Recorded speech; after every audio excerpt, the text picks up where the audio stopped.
السلام عليكم ورحمة الله. إن الحمد لله نحمده ونستعينه ونستغفره ونعوذ بالله من شرور أنفسنا ومن سيئات أعمالنا. من يهده الله فلا مضل له ومن يضلله فلا هادي له. وأشهد أن لا إله إلا الله وحده لا شريك له وأشهد أن محمدا صلى الله عليه وسلم عبده ورسوله. يا أيها الذين آمنوا اتقوا الله حق تقاته ولا تموتن إلا وأنتم مسلمون. يا أيها الناس اتقوا ربكم الذي خلق نفس واحدة وخلق منها زوجها وبث منهما رجالا كثيرا ونساء واتقوا الله الذي تساءلون به والأرحام إن الله كان عليكم رقيبا.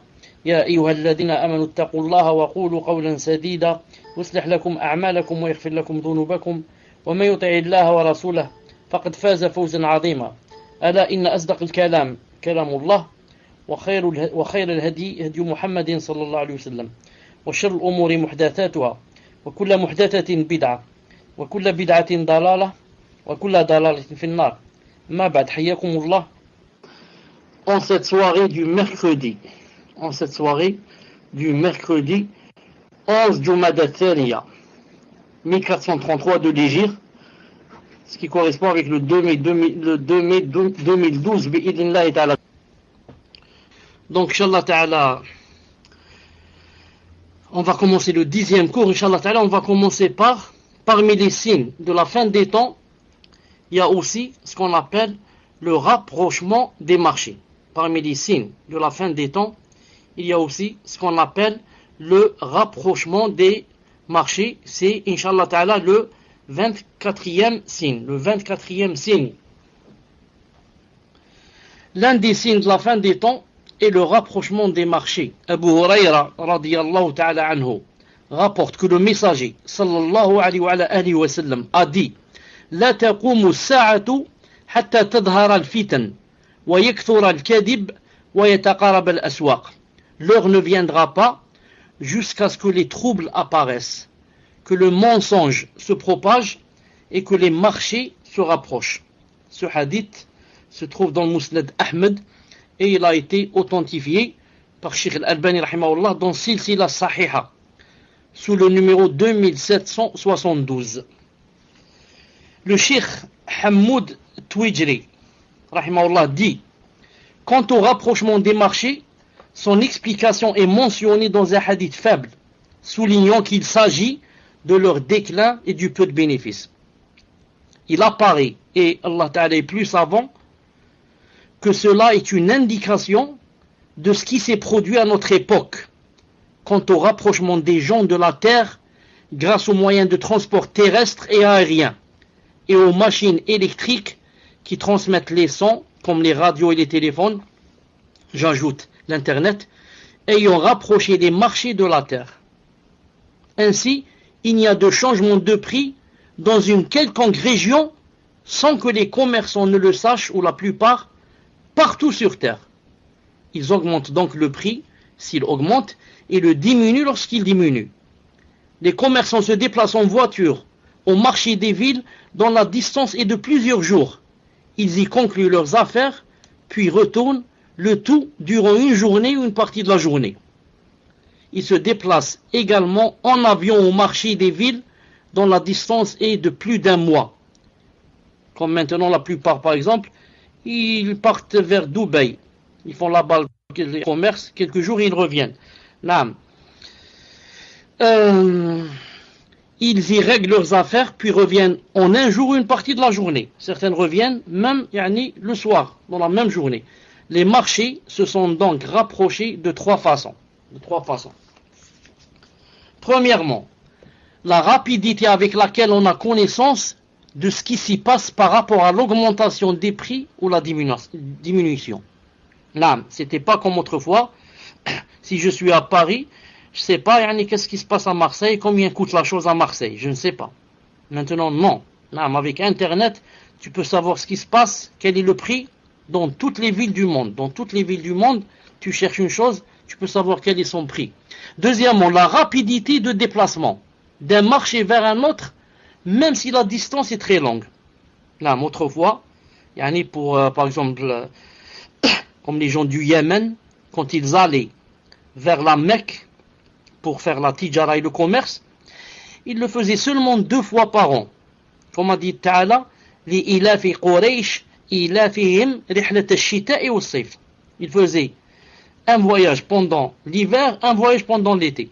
Maintenant, non. Tu peux aller de ton pays vers un autre pays, et tu reviens le soir. Et tu reviens le soir, bi'idhnillah ta'ala.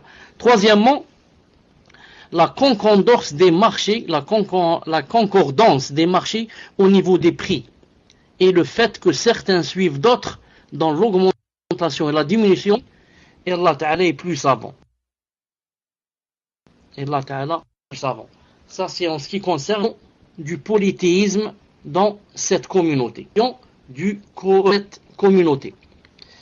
Il s'agit de l'un des signes qui sont apparus.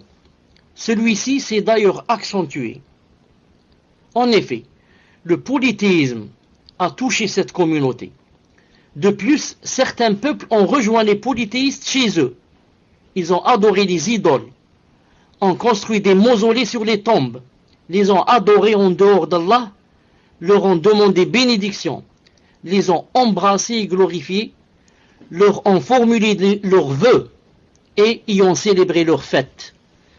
Nombre d'entre elles sont lieux de polythéisme, comme l'était autrefois Al-Lat ou bien l'Uzza ou bien Manat. Abu Daoud et Tirmidhi rapporte, d'après Thawban radiyallahu ta'ala anhu, que le prophète sallallahu alayhi wa sallam a dit: إذا وضع السيف في أمتي لم يرفع عنها إلى يوم القيامة. Lorsque l'épée, c'est-à-dire le combat, va s'installer dans ma communauté, elle ne sera pas relevée jusqu'au jour de la résurrection. ولا تقوم الساعة حتى تلحق قبائل من أمتي بالمشركين. Et l'heure ne viendra pas jusqu'à ce que des tribus de ma communauté rejoignent les polythéistes.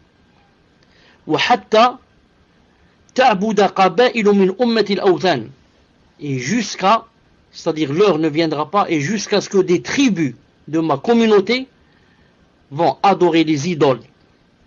Hadith rapporté par Abu Daoud, Tirmidhi et les autres, et authentifié par Sheikh Al-Albani dans Sahih Al-Jami', tome numéro 6, page 174, hadith numéro 7295.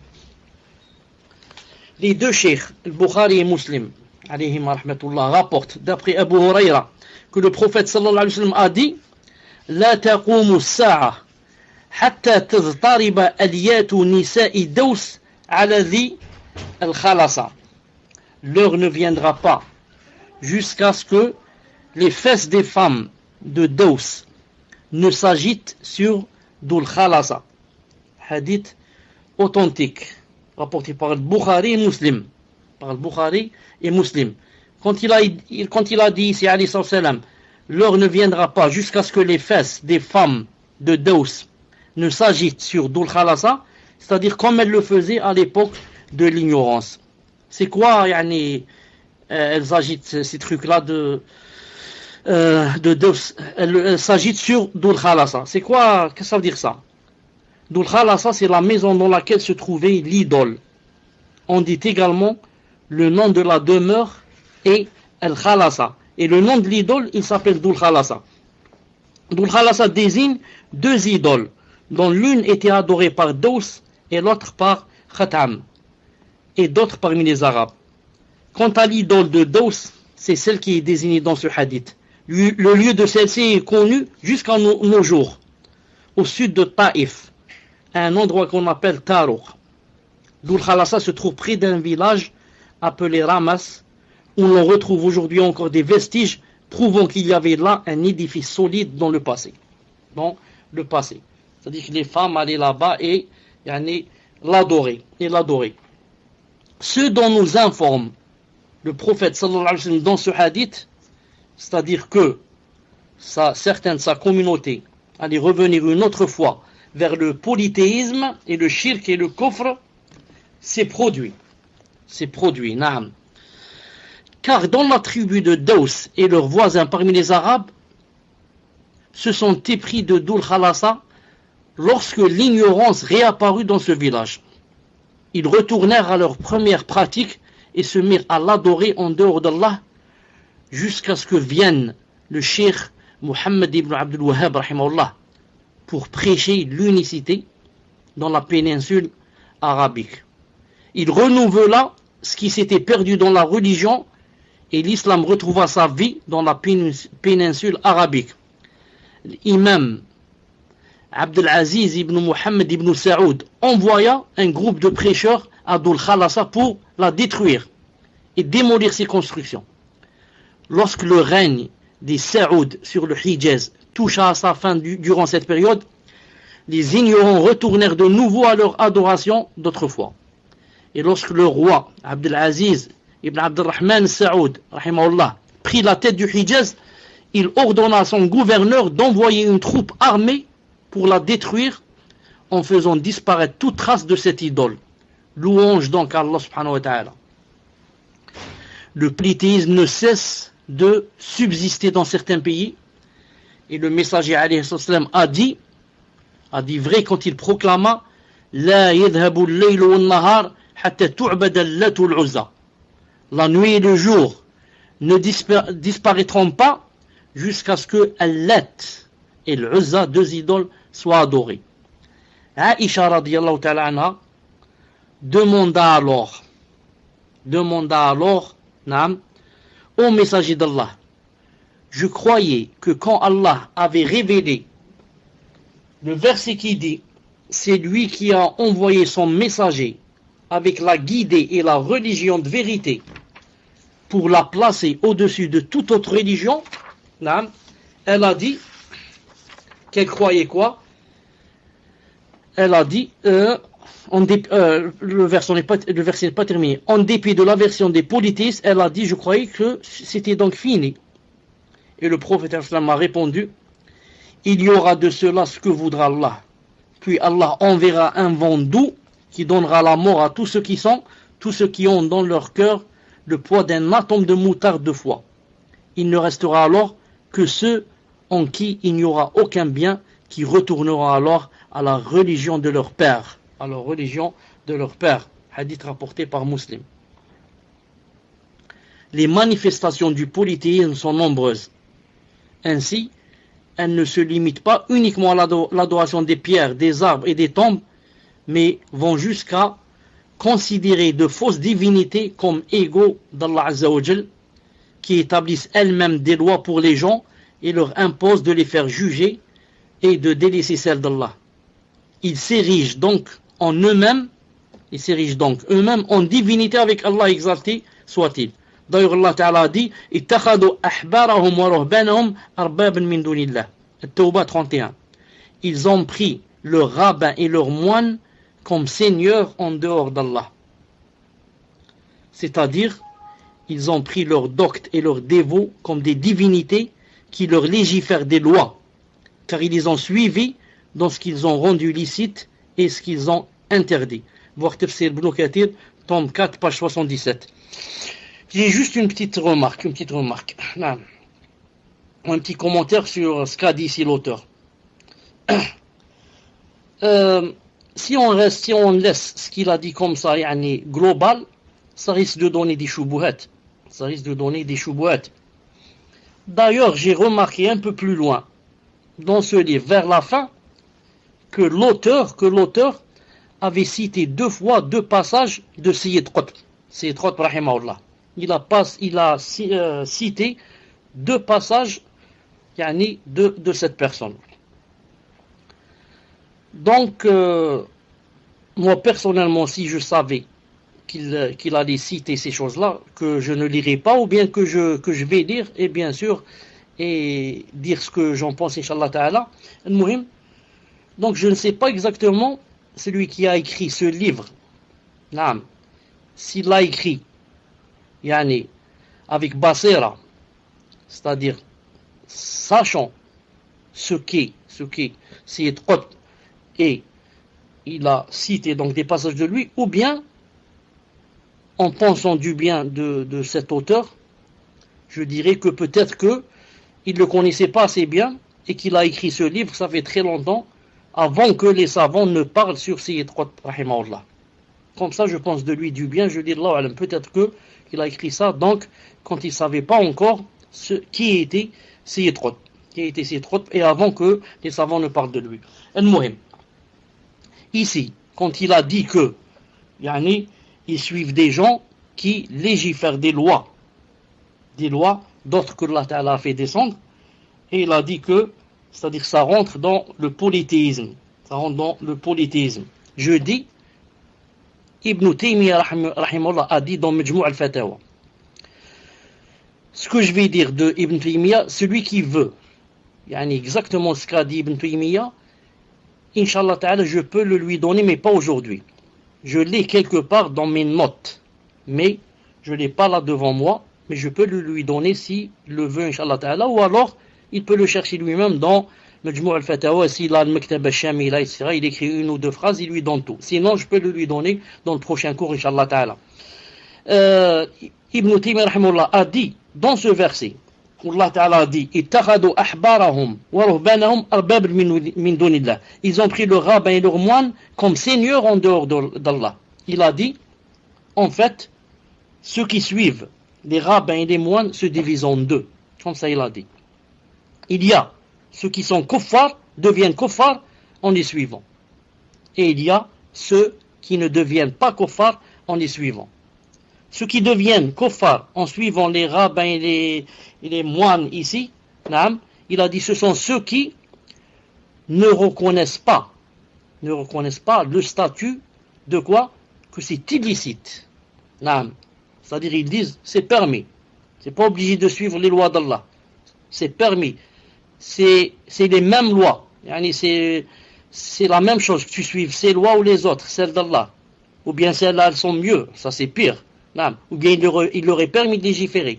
Il a dit ceux-là deviennent des kuffars. Il a dit quant au deuxième groupe, ceux qui les suivent, mais en reconnaissant que on doit suivre les lois d'Allah subhanahu wa ta'ala, pas ses lois.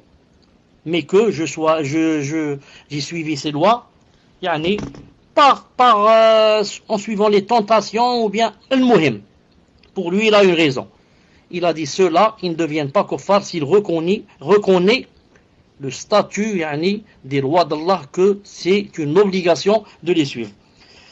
Ici l'auteur a dit, si nous disons cela pour le fait de rendre licite et d'interdire, qu'en est-il de ceux qui ont délaissé l'islam derrière eux et ont suivi les doctrines athées, comme la laïcité, le communisme, le socialisme, le nationalisme, puis prétendre être musulmans.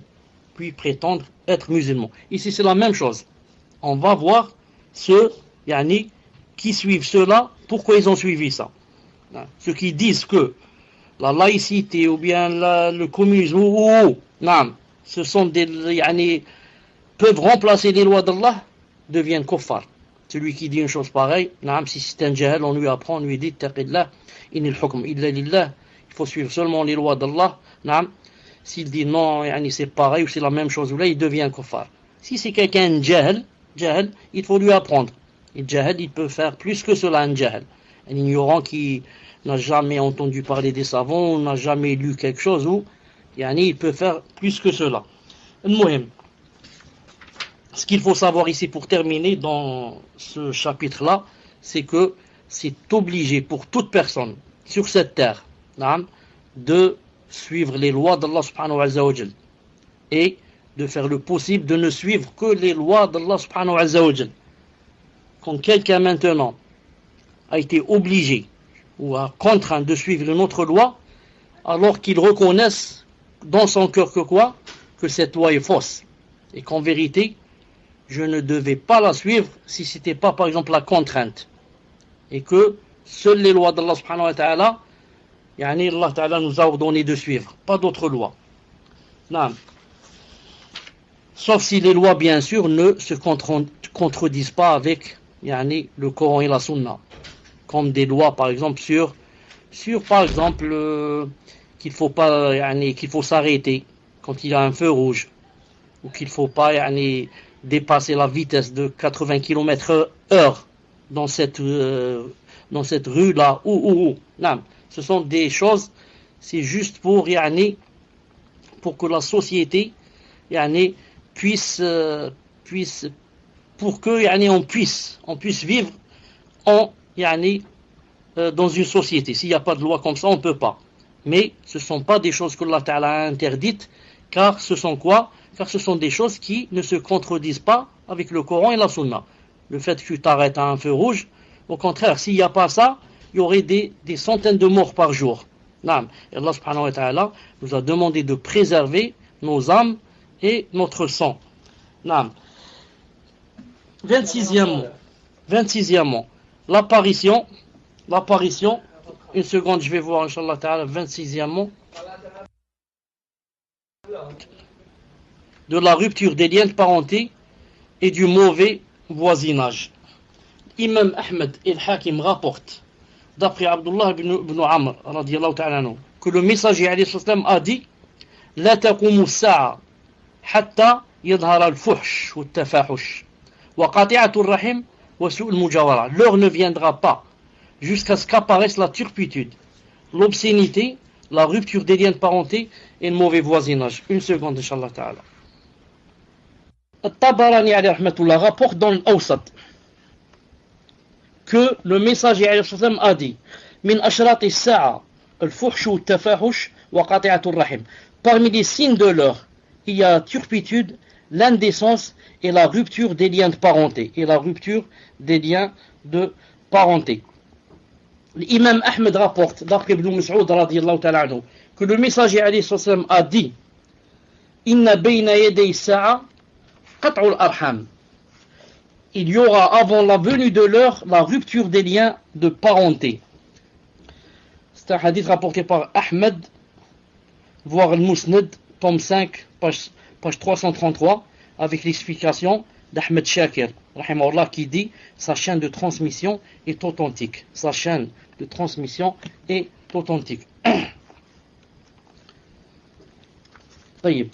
Ce dont le prophète nous a informé s'est produit, à savoir que la turpitude s'est propagée au sein de nombreuses personnes qui ne font aucun cas de parler de ce qu'ils commettent comme péché et de ce que cela peut amener comme châtiment douloureux.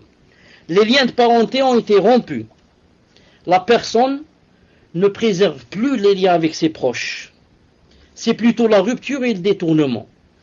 Des mois et des années passent alors qu'ils se trouvent dans le même pays sans qu'ils ne se rendent visite. Des mois et des années, je dis, passent alors qu'ils se trouvent, je ne dis pas dans le même pays, dans la même ville, alors qu'ils ne se rendent pas visite. Il ne fait aucun doute que cela provient de quoi? De la faiblesse de la foi.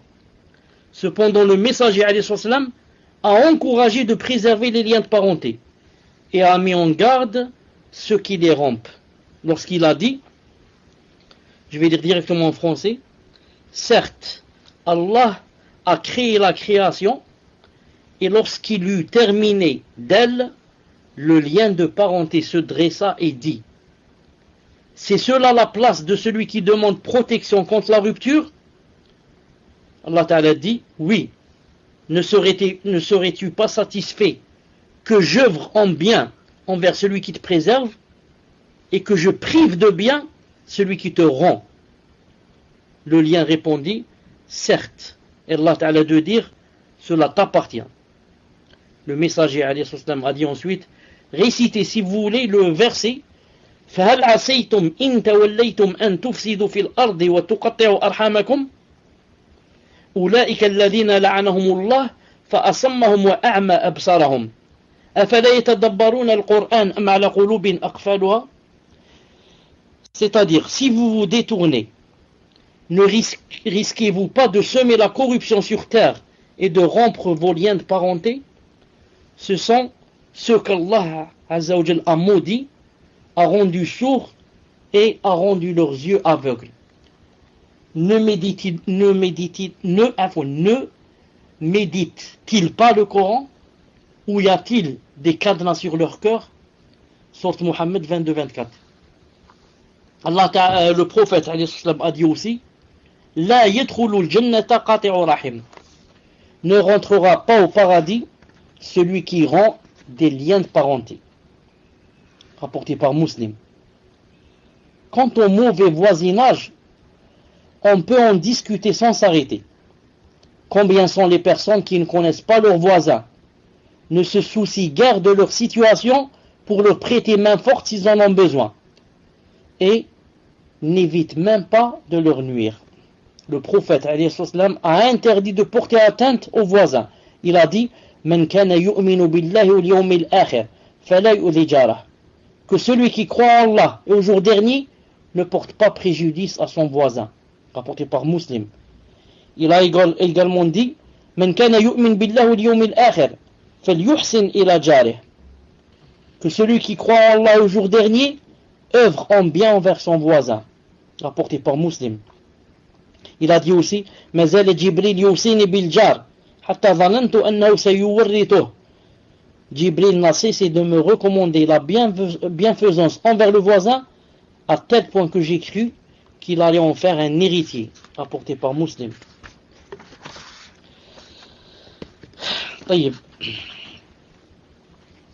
Quand je dis ici voisin, dans le voisin ça rentre qui? Vous savez qui aussi ça rentre? Ça rentre aussi le kafir. Le kafir.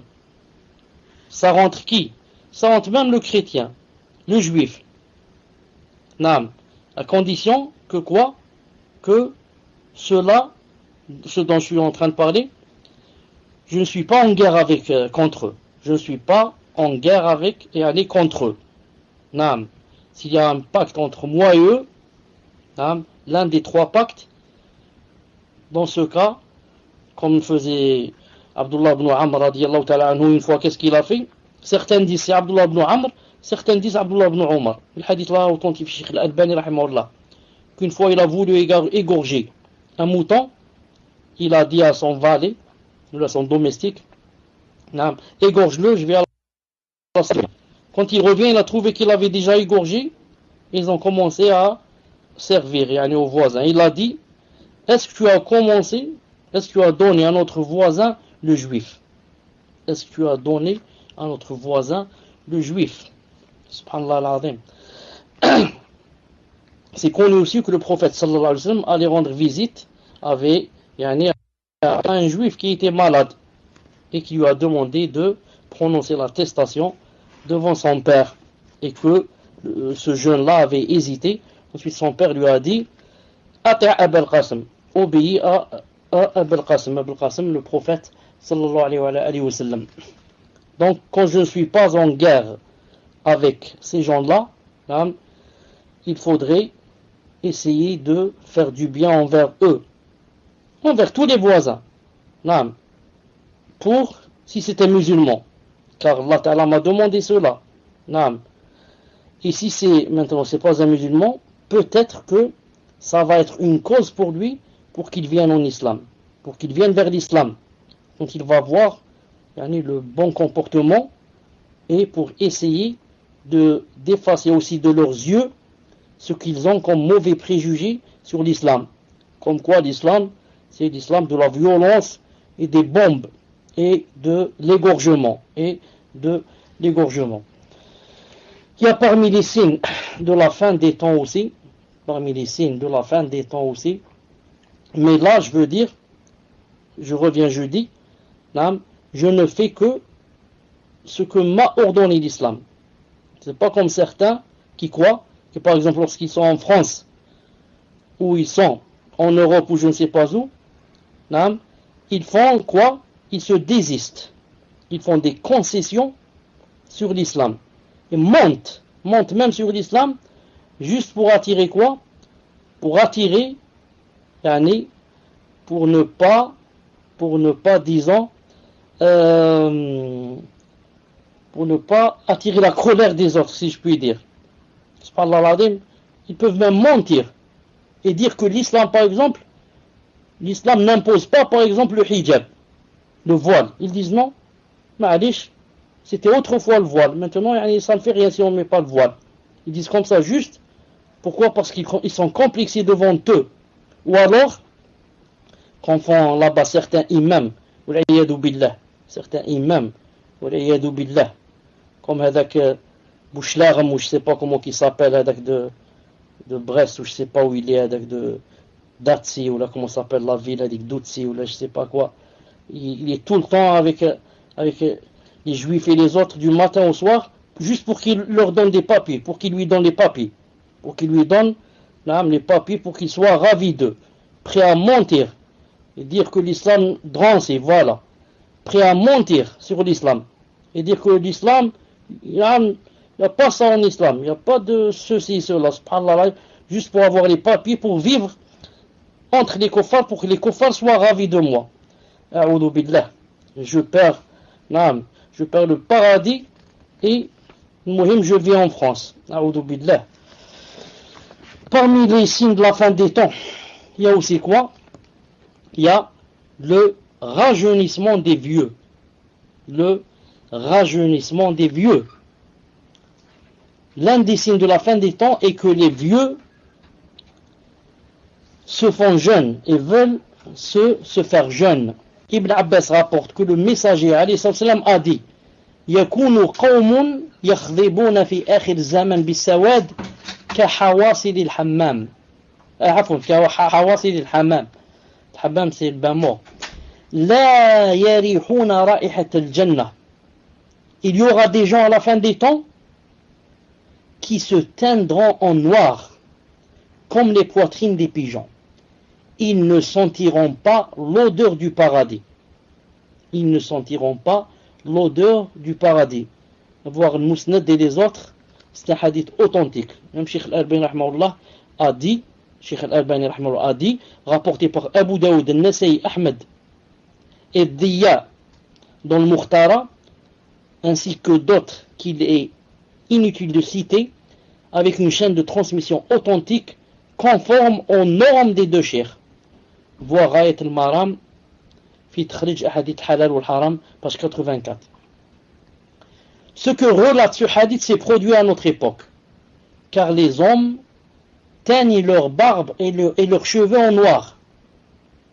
Et je crois, Allah Ta'ala est plus savant, que sa parole, lorsqu'il a dit comme les poitrines des pigeons, c'est une comparaison avec ce que font certains musulmans à notre époque, à savoir qu'ils rendent leur barbe comparable aux poitrines de pigeons en rasant la largeur et laissant les poils sur le menton. Puis, ils les teignent en noir, ce qui est comparable aux poitrines de pigeons.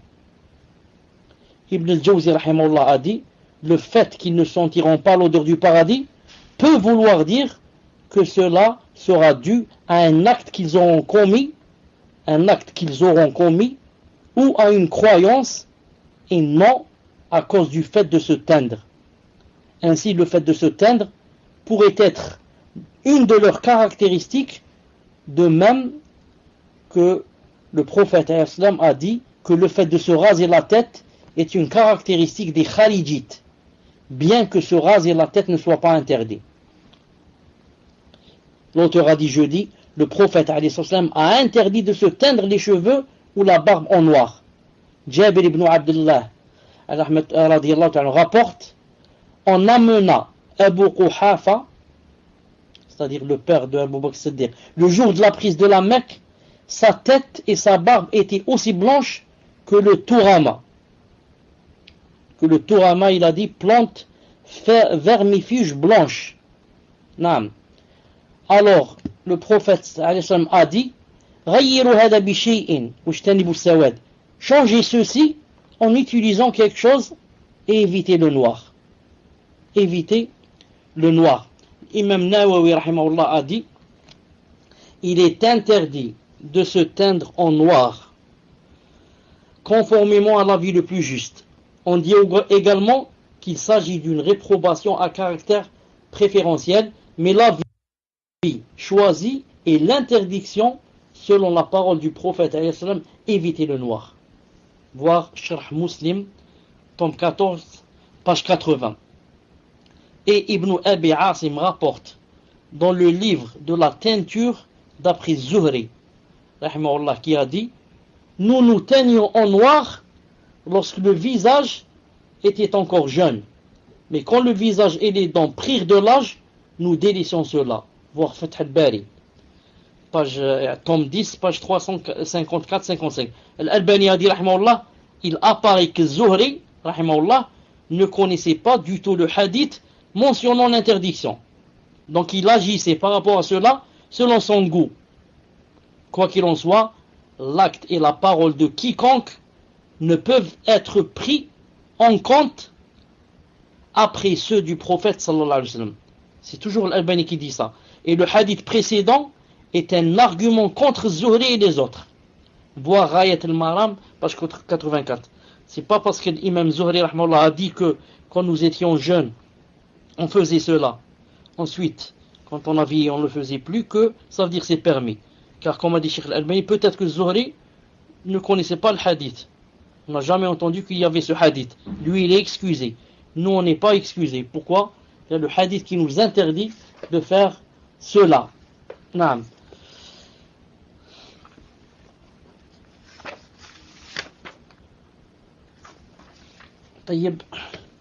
Je crois qu'Inch'Allah Ta'ala, on va s'arrêter ici. Bi'idnillahi subhanahu wa ta'ala. Si vous avez quelques questions avant que je n'aille à Salat al-Isha, تفضلوا إن شاء الله تعالى. سبحانك اللهم وبحمدك أشهد أن لا إله إلا أنت أستغفرك وأتوب إليك. Assalamu alaikum cher. Voici une situation que nous avons dans notre mosquée. Un tablir a voulu épouser une sœur convertie. Cependant, cette sœur possède 2 frères convertis qui ont refusé le mariage. Le tablir, encouragé par sa bande, est allé voir l'imam avec la sœur en cachant qu'elle avait des tuteurs. L'imam, trompé par cette ruse, les marie en pensant que la sœur n'avait pas de tuteur. Que pouvons-nous faire? Les tablirs disent que la sœur peut choisir son tuteur car elle a déjà été divorcée dans le passé. Nous n'avons jamais entendu une chose pareille. Quel est le jugement à ce sujet? Conseillez-nous, cher, qu'Allah vous préserve. Puis-je enregistrer pour le frère qui est dans cette situation? Tfadal, cher. Est-ce que je comprends?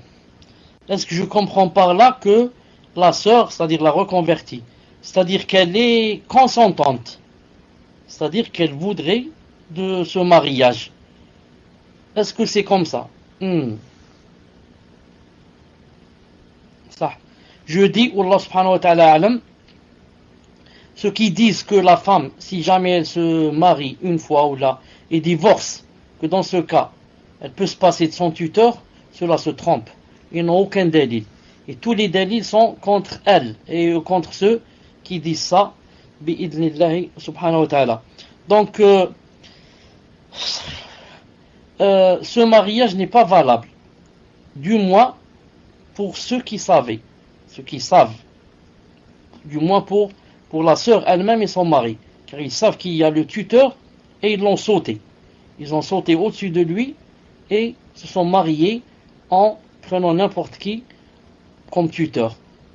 Le prophète sallallahu alayhi wa sallam a dit qu'il n'y avait pas de mariage, c'est-à-dire pas de mariage valide. S'il n'y avait pas de tuteur, s'il n'y avait pas de tuteur et 2 témoins. S'il n'y avait pas le tuteur et 2 témoins fiables, dignes de confiance. Ensuite, cette reconvertie fait de la peine parce qu'elle est tombée sur un tablir. Et elle va donc comprendre l'islam d'après ce qu'elle voit de ce tablir, du comportement de ce tablir. Et tôt ou tard, elle finira par quoi? Par détester cet islam. Elle dit cet islam de le mari qui n'est jamais à la maison, qui court de ville en ville, de pays en pays, et qui nous laisse ici abandonnés avec mes enfants, etc. Donc elle va dire, je croyais que l'islam était plus beau que cela. Mais, donc pourquoi c'est pas que l'islam c'est pas ça? Comme a dit Cheikh al-Albani rahimahullah, il a dit une fois, il a dit que ceux qui rentrent en islam, les reconvertis qui rentrent en islam, et qui tombent malheureusement sur, il a cité, je me souviens, il a cité des tablirs, ou des soufis, ou des ikhwan. Il a dit ceux-là n'ont pas connu le vrai islam. Ceux-là, ils sont excusés de ne pas avoir connu le vrai islam. Car ils ont connu le faux islam, pas le vrai. Non. Donc, je dis que donc c'était quoi ici la question? C'était quoi exactement la question? On pose la question exactement, c'est quoi? En fait, quand ils sont partis voir l'imam, ils ont caché que la sœur avait 2 tuteurs. Et il dit, que pouvons-nous faire? Les tablirs disent que la sœur peut choisir son tuteur, car elle a déjà été divorcée dans le passé. Nous n'avons jamais entendu une chose pareille. Quel est le jugement à ce sujet? Conseillez-nous, cher. Donc c'est un conseil qui ça nous que pouvons-nous faire? C'est les deux frères, parce que la sœur convertie a deux frères qui sont convertis, deux frères de sang qui sont convertis. Donc le nous inclut ces deux frères. Tfadal, cher. Qu'ils peuvent faire? Eh ben, ils vont dire à leur sœur que nous, puisqu'on existe, là, nous sommes tes frères et on existe, si quelqu'un te marie à part nous, le mariage n'est pas valable. Donc tu es dans la zina. Tu es dans la zina, orti. Donc, yani, viens, Inch'Allah Ta'ala, on va te marier si on veut nous, mais on te conseille yani, de ne pas te marier avec celui-là. Cherche quelqu'un yani, qui, Inch'Allah Ta'ala, remplit les conditions. On est là, Inch'Allah Ta'ala, pour te remarier. Maintenant, si tu t'es marié en cachette, Allah Ta'ala, on ne peut pas lui cacher des choses. Donc, c'est comme si quelqu'un sait, par exemple, je donne un exemple, quelqu'un sait qui n'a pas fait les ablutions, et il dit, Ma'alish, je vais prier, l'essentiel, les gens ne savent pas que j'ai pas fait les ablutions. Donc celui-là est en train de quoi? Il est en train de ruser contre lui. Il est en train de ruser contre lui-même. Avec Allah Ta'ala, on ne peut pas ruser. Allah Ta'ala a dit qu'il n'y avait pas de mariage sans le tuteur. Le tuteur maintenant existe, c'est nous. Ton mariage est nul et non avenu. Donc, taqillah subhanahu wa ta'ala, il revient vers le haqq. C'est comme ça qu'ils lui disent, ou bien ils vont lui enregistrer quelque part une cassette et la lui donner, bi'idnillahi ta'ala. Tfaddal. Question suivante. Salam alaikum wa rahmatullah, cher. Hayakumullah. Quand une femme a ses menstrues et qu'elle lit le Coran, si elle arrive à un passage où il faut se prosterner, que fait-elle? Jazakumullah khayran wa hafizakumullah, cher. Tfadal, cher. Je ne sais pas exactement ce qu'elle doit faire, mais je peux vous dire une chose. Quand elle lit le Coran, bien sûr, elle lit sans toucher le livre. Elle lit par exemple comme on peut lire sur un ordinateur. Sur ordinateur, c'est plein de Coran. Elle ouvre le Coran et elle lit. Deuxièmement, si elle lit du livre, il faut qu'elle ait des gants, comme dit Cheikh Ben Baz, rahimahullah.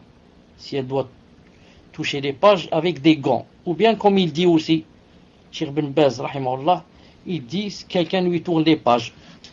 Al-Muhim, pour la prosternation de la récitation, ça ne demande pas ni wudu, ni qibla, ni takbir, ni rien.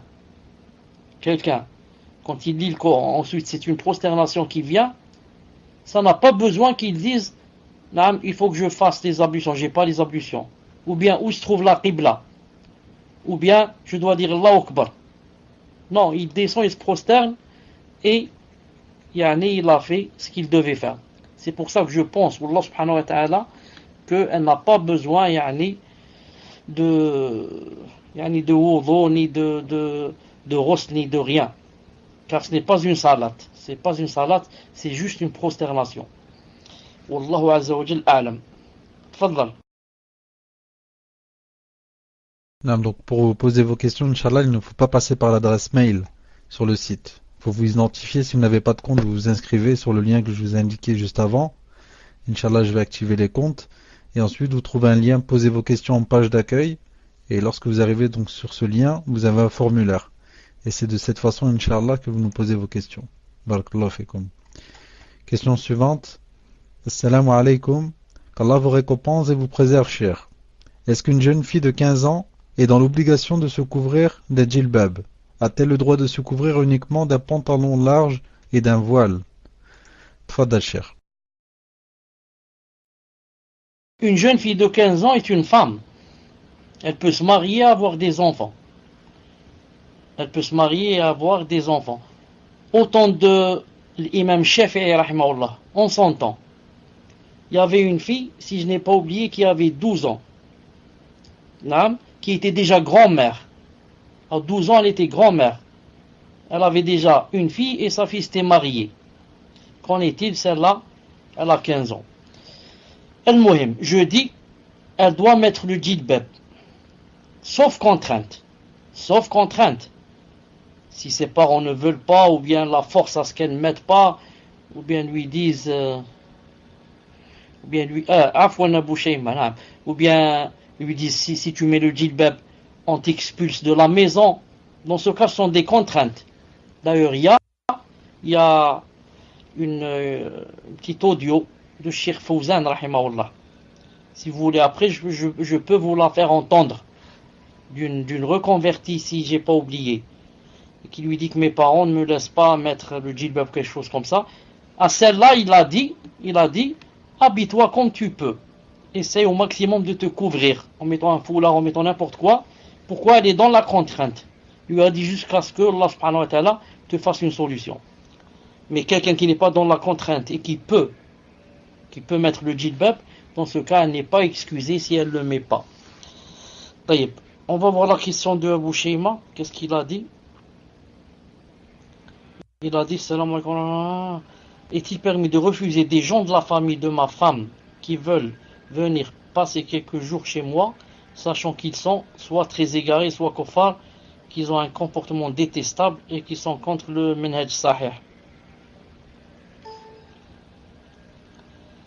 Non, ce n'est pas une obligation de les accepter. Non, ce n'est pas une obligation de les accepter. Qu'en est-il? Les savants ont dit qu'il est même permis à l'homme d'empêcher son épouse, si elle va chez ses parents et qu'il sait que ils vont la monter contre lui, ou bien ils vont lui apprendre la sorcellerie ou le shirk ou. Donc qu'en est-il maintenant si ce sont eux qui viennent? Si maintenant je sais que s'ils vont venir chez moi, qu'ils vont me respecter ma aqida, mon minhaj, et que je peux leur faire la da'wa, ce serait mieux. Ce serait mieux d'accepter qu'ils viennent pour essayer d'épancher leur cœur.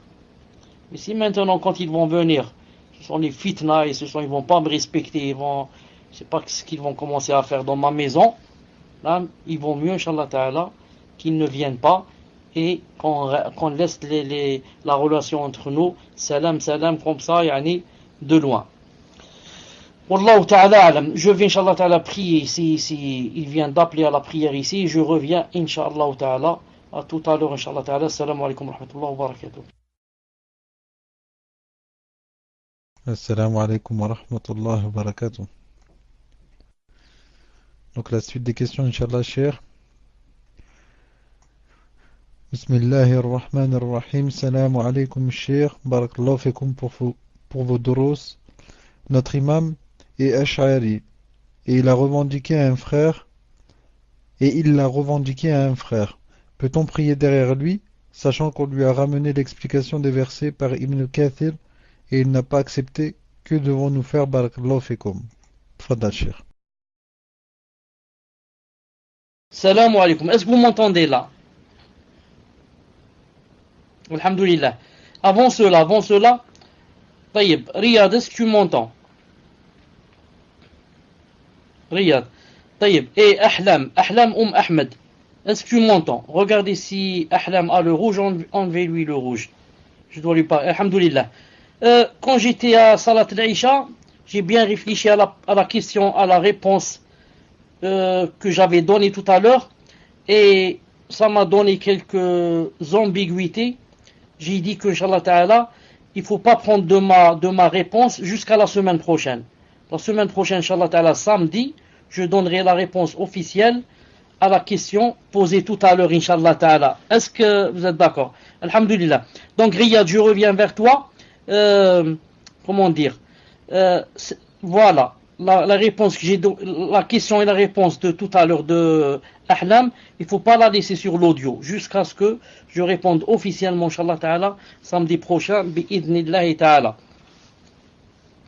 La question sur après l'accouchement. Après l'accouchement, quand la personne est pure et qu'elle reste des mois comme ça pure, est-ce qu'elle doit prier tout le temps ou bien laisser? Voilà, il y a la question, ou bien laisser.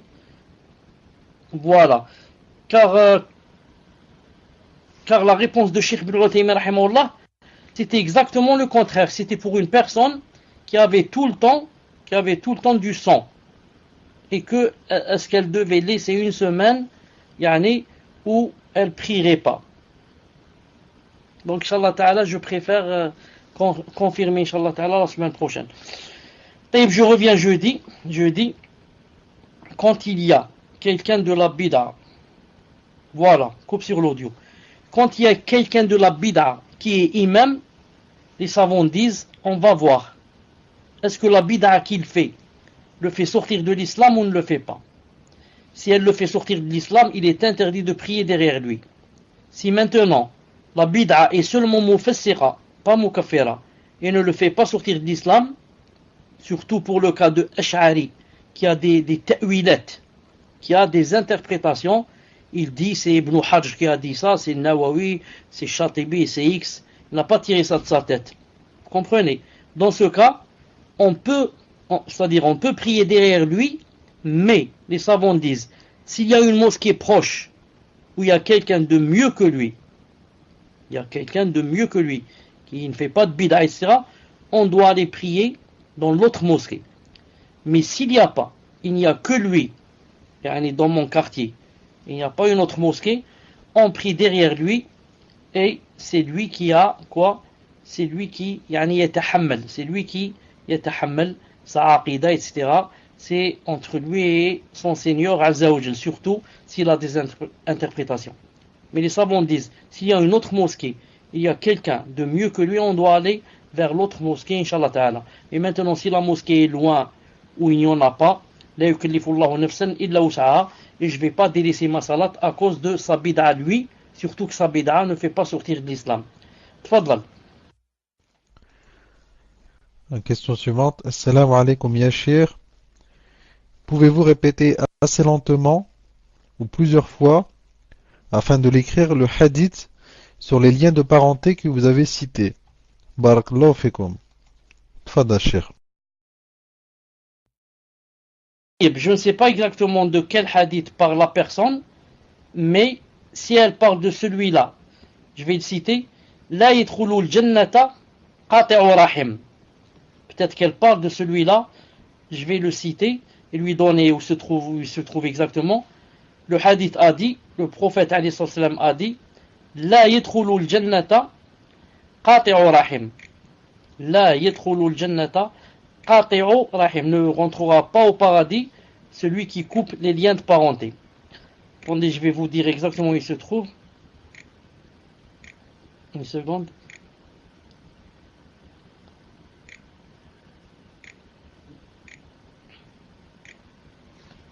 Qati'u rahim. Je vais écrire seulement Qati' dans le Maktab al-Shamila. Une seconde là. Une seconde. Il est en train de chercher. Une seconde. Il va dire où l'a cité exactement Cheikh Al-Albani rahimahullah. Voilà. C'est عن جبير بن مطعم رضي الله عنه قال رسول الله صلى الله عليه وسلم لا يدخل الجنة قاطع, ne rentrera pas au paradis قاطع, celui qui coupe, c'est-à-dire il coupe les liens, rapporté par Bukhari ou Muslim, rapporté par Bukhari et Muslim. Et aussi, une seconde, ici, لا يدخل الجنة ici قاطع رحم, il a spécifié, ne rentrera pas au paradis celui qui coupe les liens. La yadkhulul jannata qati'u rahim. Cheikh Al-Albani l'a cité dans Sahih Abi Daoud, numéro 1696. 1696, il a dit Sahih. Non, il l'a cité aussi dans Sahih Tirmidhi, 1909. Il a dit Sahih. Il a cité aussi dans Ghayat al-Maram, Sahih Ghayat al-Maram, sous le numéro 407. Il a cité aussi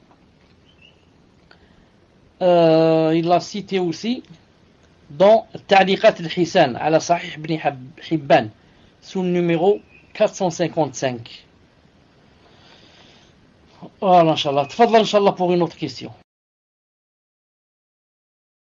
Alors, question suivante. Salam alaikum. Si une femme perd les os alors qu'elle est en pleine salat, doit-elle continuer ou interrompre sa prière? Jazakumullah khayran. Tfadal, Cheikh. J'ai pas bien entendu. Qu'est-ce que tu as dit qu'elle perdait? Si une femme perdait quoi? Qu'est-ce que tu as dit le mot? Tfadla. Qu'elle perd les os, Cheikh. Les os. Ni la femme enceinte. Naam, Cheikh. Tout à fait, Cheikh. Tfadal. Naam, les os. On va voir la femme. La femme. Si maintenant elle est arrivée à un stade où il y a des choses qui sortent d'elle avec contraction. Avec contraction. Contraction dans le ventre. Et il y a des choses qui sortent, ou là le sang, ou là je ne sais pas quoi. Dans ce cas, elle doit arrêter de prier. Elle doit arrêter de prier. C'est déjà le début des lochés. Mais le sang, par exemple, qui coule avant cela, dans les 3 premiers mois, 4 premiers mois, ce sang-là ne gêne pas. Ne gêne pas, car il est pur. Il n'est pas de la souillure.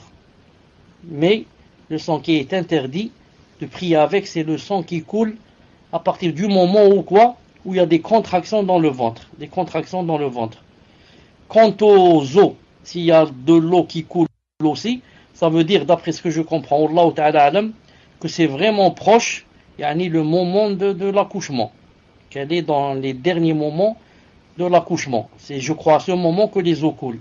Je ne suis pas très sûr. Si c'est ça, ça veut dire qu'il y a déjà contraction.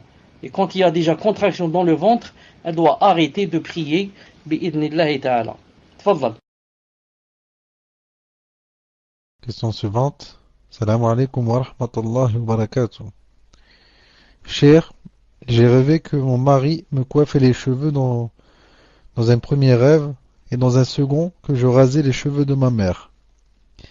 Y a-t-il une signification particulière en islam pour ces rêves, car cela m'inquiète un peu, surtout le deuxième rêve. Jazakumullah khayran, qu'Allah vous accorde le firdaus à vous, vos proches, les admins et leurs proches et tous ceux qui assistent à vos cours. Tfadal, Cheikh. Taïeb, celui qui a posé la question bien celle a dit que ce rêve commençait à quoi? À l'inquiéter. Muslim, qu'est-ce qu'elle a dit exactement le verbe? Écris-moi le verbe. Elle a dit qu'elle commençait un peu à quoi? Elle a dit à s'inquiéter ou à se chagriner ou quelque chose comme ça. Qu'est-ce qu'elle a dit exactement? Écris-moi le verbe. À l'inquiéter. Naam. Si ce rêve commence à l'inquiéter, c'est que ça veut dire que quelque part dans son cœur elle est chagrinée. Naam. Et que ça va pas bien. On commence à l'inquiéter, à lui donner des soucis, etc. Alors que le prophète sallallahu alayhi wa sallam a bien dit que les rêves se divisaient en 3. Celui qui venait d'Allah, du shaitan et du nafs. Et en parlant de celui qui vient du shaitan, il a dit que c'était le rêve qui chagrinait. Naam, le huzn. Naam. Il a dit que c'était le rêve qui chagrinait et qui donnait de la peur et qui donnait des choses pareilles. Donc je dis à cette personne, il faut tout simplement annuler ce rêve. Il faut tout simplement l'effacer en crachant sur le côté gauche 3 fois et de dire et de demander à Allah subhanahu wa ta'ala d'éloigner ce rêve d'elle et Inch'Allah ta'ala elle doit l'oublier sur le champ et ne plus penser à ce rêve ni demander à quelqu'un de le lui interpréter. Car tout rêve qui n'apaise pas mon cœur et qui me donne des soucis ou bien de l'inquiétude, ça veut dire qu'il vient du shaitan, je dois l'effacer et ne plus y penser. Bi'idnillahi ta'ala. Tfadal. Question suivante. Assalamu alaikum wa rahmatullah. Cher, dans un cours de Usul Sitta, vous aviez dit dans les questions-réponses que le witr se faisait en lisant El-Kafirun El-Ikhras dans les 2 premières rak'at. Oui, plutôt dans Salat al-Shaf. Mais il me semble que c'est la sourate Al-A'la qu'il faut lire dans la première raka'a. Corrigez-moi, cher, si je me trompe. Hafizakumullah ta'ala. Fadal, cher. Alhamdulillah. Donc je ne sais pas si la personne est en train de parler du witr ou bien elle parle de les deux rak'at qui se font après Salat al-Isha et que les gens appellent ça shafa. Al-Muhim, je dis. Si la personne est en train de parler des deux rak'at qui sont après Salat al-Isha, il y a une sunna de faire deux rak'at après Salat al-Isha. Ça rentre dans les 12 desquels le prophète a dit que quiconque les faisait régulièrement, et les préservait, que Allah Ta'ala lui construirait une maison dans le paradis. Al-Muhim. Si la personne parle de ces deux-là, dans ces deux-là, il n'y a pas une sunna spéciale dans la lecture et la récitation. Elle peut lire ce qu'elle veut, bi'idhnillahi ta'ala. Maintenant, si la personne parle de l'huître qui se fait entre une raka'a jusqu'à 13, le prophète sallallahu alayhi wa sallam, quand il arrivait aux trois dernières, il lisait dans la première des trois, Surat Sabbih. Ensuite, dans la deuxième, il lisait Al-Kafirun. Et dans la troisième, il lisait Qul huwallahu ahad. Et des fois, il ajoutait Qul a'udhu bi rabbil falaq et Qul a'udhu bi rabbin nas. Des fois, il ajoutait ces deux rak'at avec Qul huwallahu ahad. Naam. Mais si jamais elle va lire, la personne, n'importe quelle sourate ou n'importe quel passage du Coran, c'est accepté. D'ailleurs, le prophète sallallahu alayhi wa sallam, des fois, il lisait pas Qul huwallahu dans l'huître, mais il lisait du milieu du Coran. Il lisait Qul amanna billahi, Qul amantu billahi, une ayah assez longue. Il la lisait des fois dans Salat al-Witr. Donc c'est pas obligé de lire Qul huwallahu ahad ou bien les autres sourates, c'est juste une sunna, inshallah ta'ala. Tfadlal. Question suivante. Salam alaikum, cher. J'espère que vous allez bien ainsi que votre famille. Et j'ai une question concernant deux versets, Inch'Allah. Votre Seigneur, c'est Allah, qui a créé les cieux et la terre en 6 jours, puis s'est établi sur le trône. Surat Al-A'raf, verset 54. C'est lui qui a créé pour vous tout ce qui est sur la terre, puis il s'est orienté vers le ciel et en fit 7 yeux. Surat Al-Baqarah, verset 24. Dans le premier verset, je comprends qu'Allah Azza wa Jal a d'abord créé les cieux et la terre, puis il s'est établi sur son trône. Et dans le second, je comprends qu'Allah Azza wa Jal s'est établi sur son trône, puis a fait du ciel 7 yeux. Éclairez-moi, cher, car je n'ai pas compris. Barakallahu fikum. Tfadal, cher. Muslim, s'il te plaît, barakallahu fi. Répète les deux versets. Donc le premier verset, cher, Surat Al-A'raf, verset 54. Votre Seigneur, c'est Allah, qui a créé les cieux et la terre en 6 jours, puis s'est établi sur le trône. Et le second verset, Surat Al-Baqarah, verset 24. C'est lui qui a créé pour vous tout ce qui est sur la terre, puis il s'est orienté vers le ciel et en fit 7 yeux. Fadal, cher. Attends, je suis en train de chercher le deuxième verset. J'ai pas entendu que tu as dit dans le deuxième verset qu'il s'est établi sur le trône. Parce que là, je vais chercher le 24 dans Sourate Al-Baqarah. Une seconde. Justement, c'est ce que je voulais dire. Donc, il n'y a pas sur ce verset que l'établissement du trône. Mais dans l'autre, il a dit Alladhi khalaqa samawati wal ard, il a dit thumma stawa ala al-arsh. Donc c'est ça l'aqidah de al-sunnah wal jama'a. Allah subhanahu wa ta'ala, quand il a créé les cieux et la terre, il a fini leur création, voilà, qui a créé les cieux en 6 jours. Alladhi khalaqa samawati wal ard fi sittati ayyam thumma stawa ala al-arsh. Naam. ensuite il s'est établi sur le trône. C'est ça la aqida de Al-Sunnah wal Jama'a. C'est pour ça que certains disent que l'istiwa, que l'attribut de l'istiwa, certains disent c'est un attribut de l'essence. En ce sens que quoi? En ce sens que Allah Ta'ala, après s'être établi sur le trône, il n'y a aucun dalil où il est dit que il ne s'est plus établi. En ce sens, certains savants, comme Salah al-Sheikh, Hafidahullah, a dit que l'établissement sur le trône est un attribut de l'essence, alors que la plupart disent c'est un attribut de l'acte. C'est un attribut de l'acte. Mais certains ont dit, comme Salah al-Sheikh, il a dit que il fait partie des deux. C'est un attribut de l'acte, car il s'est établi, alors qu'auparavant il ne s'était pas encore établi, et c'est devenu un attribut de l'essence, c'est les deux en même temps, car après s'être établi, il ne s'est jamais, on n'a aucun délit qu'il ne s'est plus établi, il a délaissé cet établissement. Wallahu ta'ala alam. Quant à l'autre verset que la personne a cité, c'est lui qui a créé pour vous tout ce qui est sur terre, puis il s'est orienté vers le ciel, on fit 7 cieux. Il n'y a pas ici que, il a dit qu'il s'était établi. Tfadal. Donc je vois pas où est la contradiction. Tfadal. Non, cher, en fait, la contradiction, là où le voit la sœur, c'est que dans le premier verset, votre Seigneur, c'est Allah qui a créé les cieux et la terre en 6 jours, puis s'est établi sur le trône.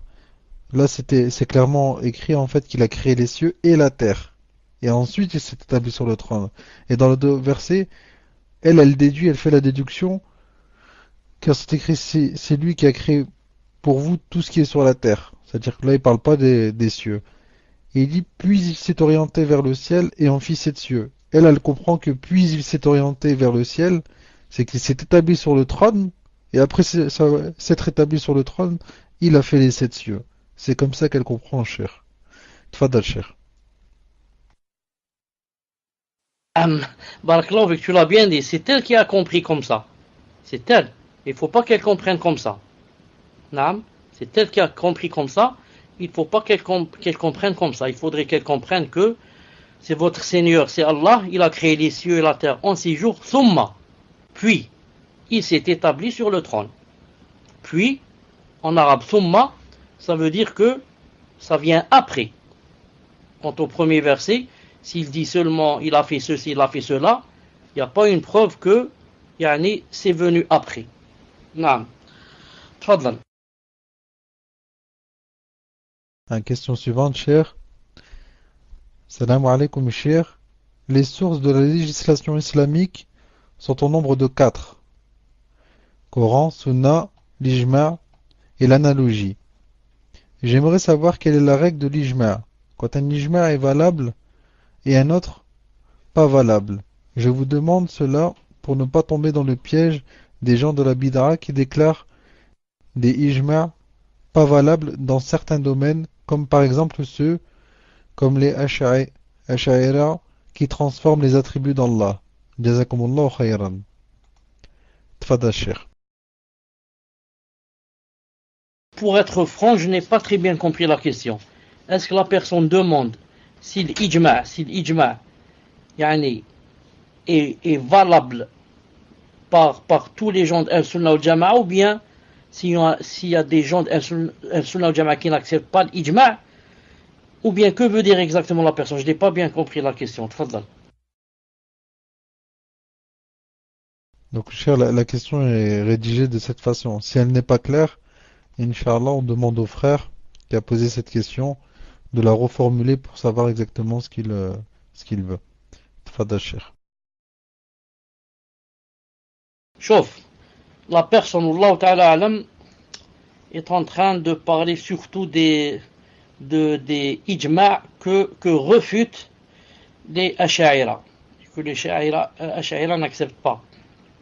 Comme par exemple, on va leur dire qu'il y a un ijma', par exemple, que Allah subhanahu wa ta'ala est au-dessus des cieux. Et par exemple, ils vont dire que non, il n'y a pas d'ijma' là-dessus, ou bien cet ijma' n'est pas accepté, ou bien. Des choses pareilles. Chauffe, entre nous et les Ash'aïra, il y a comme entre ce qu'il y a entre le ciel et la terre, d'éloignement. D'éloignement. On n'a pas les mêmes bases. On n'a pas les mêmes bases. Nous, par exemple, on dit que yani, hadith al-ahad, on le prend dans la aqida. Eux, par exemple, ils disent non, je ne prends pas de hadith al-ahad dans la aqida, par exemple. Donc, à la base, on n'est pas d'accord sur yani, des choses. À la base, Ash'ari, par exemple, tu ne pourras jamais yani, discuter ni yani, arriver à disons, à des résultats. Dès le début, on n'est pas d'accord sur les bases. Dès le début, on n'est pas d'accord sur les bases. C'est pour cela que la personne que Allah subhanahu wa ta'ala a guidée et l'a fait rentrer dans le minhaj doit remercier Allah subhanahu wa ta'ala matin et soir. Matin et soir, de lui avoir ouvert les yeux et ouvert le cœur et ouvert la poitrine. Sinon, il y a beaucoup de gens qui, pour eux, c'est trop tard pour qu'ils reviennent marche arrière. Et certains même reconnaissent que le haqq est avec toi dans le fond de leur cœur, mais c'est difficile pour eux de le dire comme ça devant tout le monde, que j'étais ou je suis dans l'erreur et que l'autre est dans le vrai.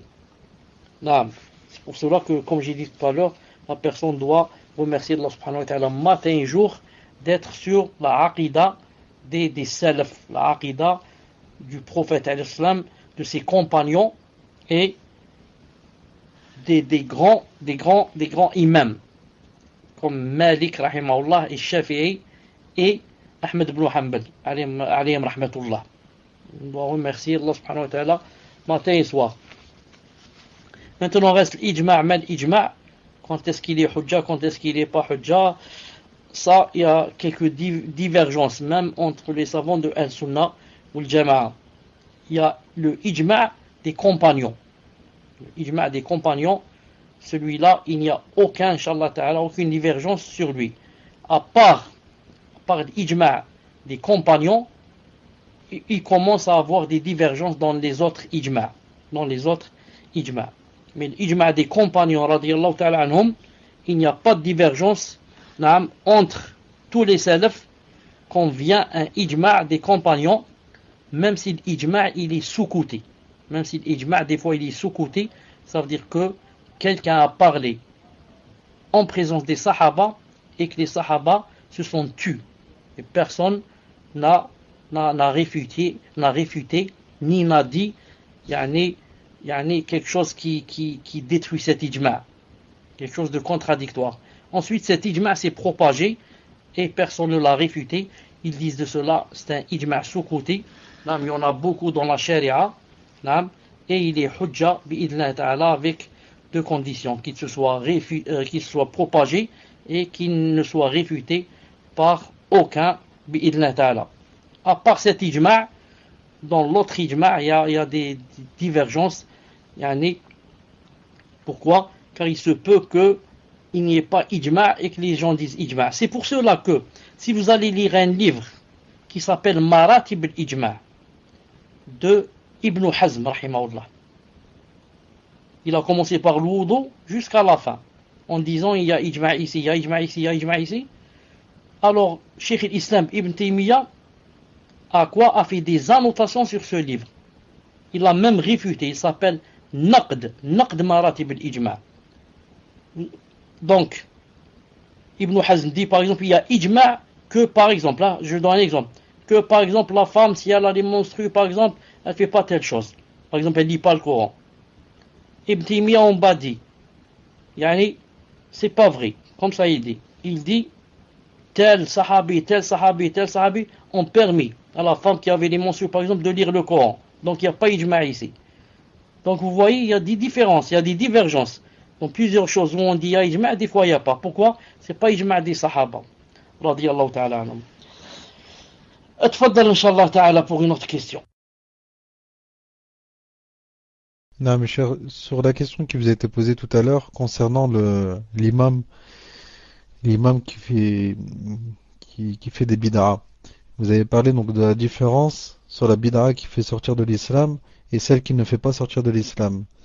Et le frère demande si le consensus, si l'ijma' des ulama concernant les deux types de bid'a, euh, est-ce qu'on fait la prière dans cette mosquée si on n'en trouve pas une qui est proche, lorsque cette bid'a fait sortir de l'islam et lorsqu'elle ne le fait pas sortir de l'islam, ou uniquement lorsqu'elle ne fait pas sortir de l'islam? Car apparemment pour lui ce n'est pas clair. Wallahu a'lam, moi j'ai compris que c'était uniquement lorsque la bid'a ne faisait pas sortir de l'islam. Tfadal Cheikh. Naam, lorsque la bid'a fait sortir de l'islam, c'est impossible de prier derrière quelqu'un qui déjà n'est plus musulman. Vous comprenez? S'il fait une bid'a qui fait sortir de l'islam, donc l'imam lui-même est sorti de l'islam. Comment je vais prier derrière quelqu'un qui n'est pas musulman? Mais on parle des autres bid'a, des bid'a qui ne font pas sortir de l'islam. Comme les bid'a, par exemple, un imam qui va dire par exemple que il va par exemple après chaque salat, ils vont s'asseoir en groupe. Ils vont dire en groupe Subhanallah, Alhamdulillah, La ilaha illallah, ou ils lisent le Coran en groupe et comme ça. Tout ça c'est bid'a, et ça ne fait pas sortir de l'islam. Celui-là, je prie derrière lui. Mais l'imam qui fait une bid'a qui fait sortir de l'islam, imam qui par exemple, il va tourner autour des tombes et demander aux morts, lui formuler des vœux, lui demander de faire tomber la pluie, etc. Celui-là, il a fait une bid'a qui fait sortir de l'islam. Celui-là, je ne peux pas prier derrière lui. Tfadal. Question suivante. Salam alaikum Cheikh. Qu'Allah vous récompense pour votre da'wa et vous accorde le Firdaus. J'ai été demandé en mariage et j'ai accepté cette demande. Je n'ai vu qu'une seule fois le frère. Depuis l'acceptation, nos familles prennent en charge l'organisation du mariage. Cependant, nos familles privilégient l'aspect culturel pour la fête de mariage, alors que certains aspects des traditions sont en contradiction avec le Coran et la Sunna. Pour cette raison, puis-je discuter avec mon futur époux afin que nous affirmions notre volonté auprès de nos familles respectives et quelles sont les conditions à respecter si cela est possible? Tfadal Cheikh. La personne n'a pas dit s'ils ont fait déjà le contrat de mariage ou n'ont pas fait. Tfadal. Donc, je demande à la sœur qui a posé cette question, Inch'Allah, de préciser au frère Mohammed 64 si l'acte de mariage a été fait. Donc je vous lis la question suivante, cher, le temps qu'elle réponde. Assalamu alaikum, cher, qu'Allah vous préserve ainsi que votre famille. Quelle tenue doit avoir la musulmane lorsqu'elle lit le Coran ou qu'elle lit les versets du Coran sur un autre support, Internet, téléphone portable, etc. Doit-elle avoir la même tenue que pour la salat? Barakallahu fikum. Tfadal, cher. Quand une femme lit le Coran, ce n'est pas obligé qu'elle soit habillée comme avec la tenue de la salat. Comme la tenue de la salat. Elle peut lire le Coran par exemple sans avoir de foulard sur la tête. Elle peut lire le Coran sans avoir de djilbab, ni hijab.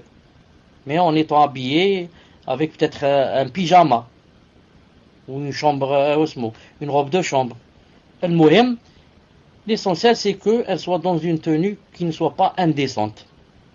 Elle ne soit pas indécente. Elle ne va pas lire le Coran, par exemple, si par exemple elle porte des habits très courts. Comprenez, des habits très courts. Non. Mais si elle porte une robe normale, ou là une robe de chambre, ou là, elle soit, elle cache sa aura, disons. Ce n'est pas obligé qu'elle mette, comme j'ai dit, un foulard et encore moins un djilbab ou là un hijab. L'essentiel c'est qu'elle ne soit pas dans une tenue indécente, Inch'Allah ta'ala. Tfadla. Pour celui qui a posé les questions, la question, à quelle heure nous terminons les questions, je lui dis on termine dans 20 minutes. On termine dans 20 minutes, Inch'Allah ta'ala. Il sera 23 heures chez moi. Il sera 23 heures chez moi, Inch'Allah ta'ala. La personne a dit qu'il n'y avait pas eu de contrat de mariage. Dans ce cas, ce sont des étrangers. Ce sont des étrangers. S'ils parlent, ils parlent en présence d'un mahram. S'ils parlent, ils parlent en présence d'un mahram, car ce sont des étrangers, Inch'Allah ta'ala. Tfadal. Question suivante. Assalamu alaikum wa rahmatullahi wa barakatuh. Qu'Allah vous préserve et vous accorde le Firdaus. Je suis une sœur convertie, walhamdulillah, et je n'ai pas de mahram. Ma famille me pose des problèmes par rapport à ma religion, et je voulais savoir si je suis obligé de les inviter à mon mariage, car j'ai peur qu'ils ne se comportent pas bien, et vis-à-vis de mon futur mari, je ne voudrais pas qu'ils croient que je suis comme eux. Jazakumullah khayran. Fadal Cheikh. Naam, pour les inviter au mariage, je ne pense pas que, par exemple, une reconvertie va se marier, par exemple, sans inviter au moins, son père et sa mère. Ce serait vraiment, que j'invite pas mon père et ma mère à mon mariage, ce serait vraiment, je ne sais pas, vraiment contre les habitudes.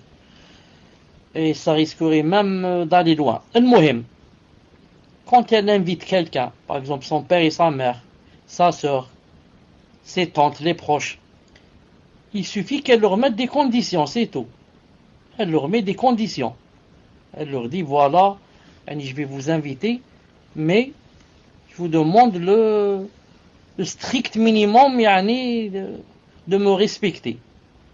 Vous savez que je suis musulmane et que je vous impose pas de commencer de rentrer en islam ou de prier ou de, je ne sais pas, de mettre le djilbab, mais je vous demande le strict minimum pour que Inch'Allah Ta'ala se passe bien disons cette fête.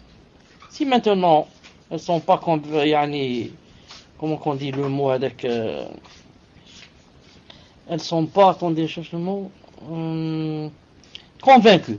Elles ne sont pas convaincues, ces personnes-là, qu'elles ne viennent pas, c'est tout. Qu'elles ne viennent pas ce jour-là, et elle peut même la personne, leur faire une fête spécialement pour elle, pour la famille, même s'ils sont des kofars. Spécialement pour, mes tantes, etc., qui sont pas venues, je leur fais comme ça une soirée, je les invite à la maison, un peu de limonade, un peu de gâteau, etc. Et je leur fais pas avec les musulmans. Si je sais que, ou alors j'ai peur, j'appréhende que ils vont me gâcher ma soirée, ils vont me gâcher ma fête. Je peux leur faire spécialement une chose pour eux, bi'idhnillah ta'ala, mais dans le halal. C'est pas je leur fais la musique ou là, non. Je les invite spécialement entre eux, les kuffars, de ma famille, bien sûr. Et je ne les mélange pas avec les autres. C'est à la personne de voir, Inch'Allah, elle discute avec les personnes qu'elle veut inviter, et elle voit comment choisir, Inch'Allah Ta'ala, une chose qui Inch'Allah Ta'ala, plairait à tout le monde. Fadlan. Question suivante. Assalamu alaikum wa rahmatullahi wa barakatuh. Une sœur demande. Je dois passer mon bac dans un lycée public, laïque, qui m'interdit le port du djilbab. J'ai donc demandé à mes parents de ne pas le passer, mais ils refusent et m'y obligent. Si je ne leur obéis pas, nos relations vont se dégrader, ils ne m'adresseront plus la parole.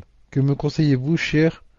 Barakallahu fikum wa jazakumullahu khayran, hayakumullah ala al-huda. Tfadal, cher. Je dis, Allah subhanahu wa ta'ala, comme a dit Cheikh Fawzan, que j'ai cité tout à l'heure, hafidahullah, à la sœur qui lui a dit que on me laisse pas mettre le djilbab, on me contraint, etc. Je lui dis que quand elle va passer le bac, elle essaiera au maximum bi'idhnillahi ta'ala, de s'habiller d'une façon qui ne montrerait pas sa aura, puisque c'est 2 ou 3 jours et que elle est dans la contrainte, et que si elle passe par le bac, elle va avoir des problèmes avec ses parents, et que peut-être on va le mettre dans la rue, peut-être je ne sais pas quoi. Dans ce cas, qu'elle craigne Allah subhanahu wa ta'ala au maximum pendant ces 3 jours-là, à condition de ne pas se dévoiler devant les hommes, et qu'elle mette quelque chose de long, quelque chose de large, quelque chose de, sans que ça soit un djilbab, juste pour passer ce cap et ensuite revenir à sa nature bi'idhnillahi ta'ala.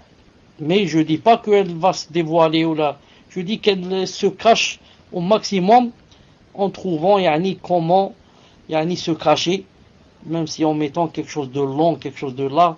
Elle peut avoir une robe, par exemple. La robe, c'est pas interdit, pendant le bac si elle est par exemple large, si elle ne montre pas ne moule pas le corps.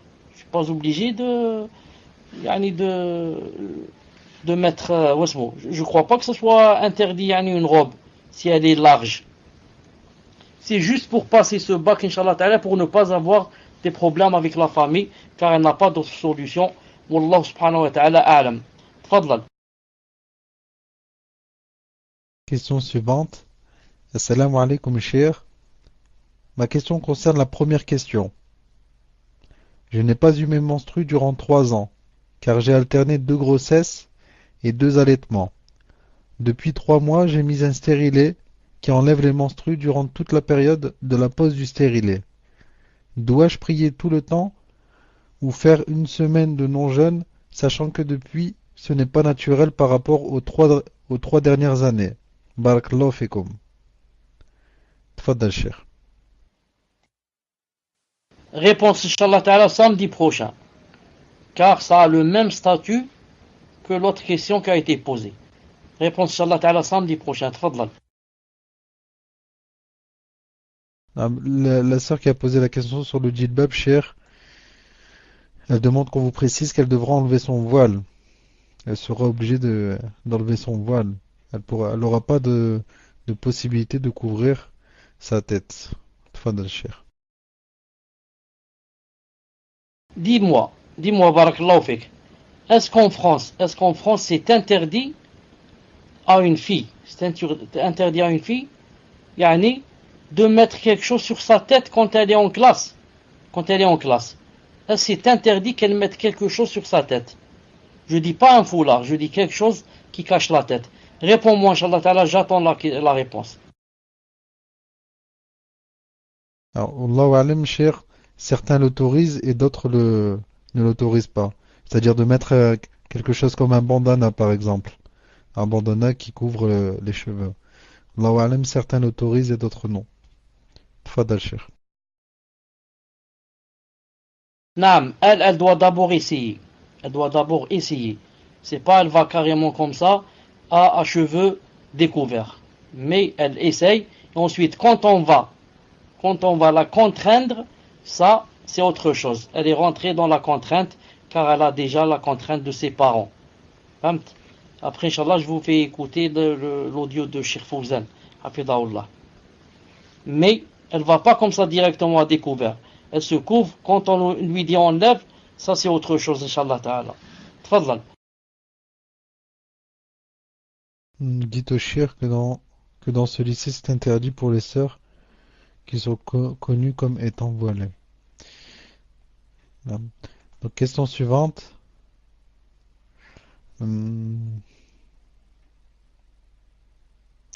Assalamu alaikum wa rahmatullahi wa barakatuh, Cheikh. J'ai l'argent pour effectuer une Umrah, mais j'aimerais également faire la Hijra, Inch'Allah. Quelle est la priorité pour moi, vu que nous vivons en France et qu'il est difficile d'apprendre notre religion dans ce pays? Faire la Umrah, faire le Hajj ou faire la Hijra? Qu'Allah Azza wa Jal vous préserve, Cheikh.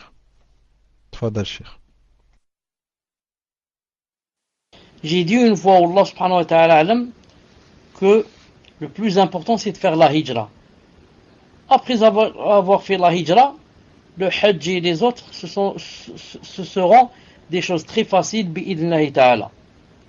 Sauf si maintenant, c'est déjà le moment de Hajj, et que la personne est déjà prête, etc.